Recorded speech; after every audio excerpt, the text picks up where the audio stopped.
up, guys? Jeff Cavalier, ATHLEAN-X.com. If you're training your chest at home, you're probably a little bit limited. Why? Because you're probably doing a whole hell of a lot of push-ups or dips, but you're really not doing one thing that's really important, and that is getting some sort of adduction component, because that's what the chest does. One of the main functions is to bring the arm across the chest, not just out in front of us, and those two exercises aren't going to cut it. But today I'm going to show you exactly how you can start doing that with some home exercise options. And yeah, you're going to have to cough up 20 bucks, but I promise you, you're going to have a lot more exercise variety by doing so. So now let's look at this first of all.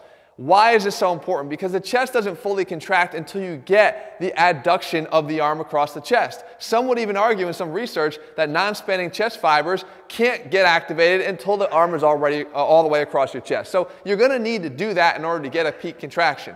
But we can do it with that band, like I said, and it starts really, really simple with just a band crossover. Okay, you anchor to anything sturdy, you stand there, and here's what I like to do as a key. I take the other arm, the one that I'm not working, and I put it out in front of my chest, and I contract it as hard as I can. So I actually have not only just a target, but I've got activation on the other side of the chest as well, so I can actually feel the intense squeeze as I bring my arm across the chest. I want to make sure that I can cross that midline, bring my hand across the other hand, so I know I'm going far enough.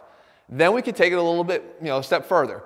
We can now try to test our isometric and eccentric strength on that arm and our chest that way by just getting it into the middle and then stepping out, increasing the resistance on the band. Can you still keep your arm in the middle?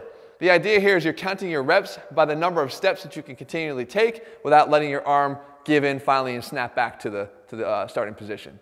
But now, if you want to take it to the next level, I've showed you in the past a version of a push-up that allows us to do some relative adduction of the arm across the chest, right? If our arms are fixed on the ground, we could turn our torso, as you see me doing here, into the arm to get that relative adduction. But we can actually get real adduction at the arm if we do what I'm showing you here. You anchor that same band to something sturdy but down lower. Now you get into a push-up position. You go down into the push-up. As you come up, release your hand from the ground that has the band on it, cross it all the way over, and plant it into the ground next to you. Get a full contraction across your chest.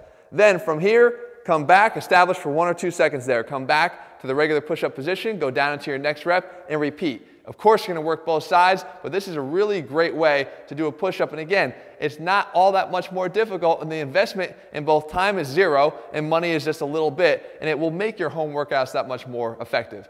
All right, guys, if you're looking for a complete program that you can do at home with very minimal equipment, it's over at ATHLEAN-X.com. It's our ATHLEAN-X training program. And if you still want to just train with nothing but your own body weight, I've got a complete body weight program over there as well. But the idea is, guys, no excuses here. Let's get the job done. Let's train our chest the right way. All right, guys, we'll be back here again soon. See you.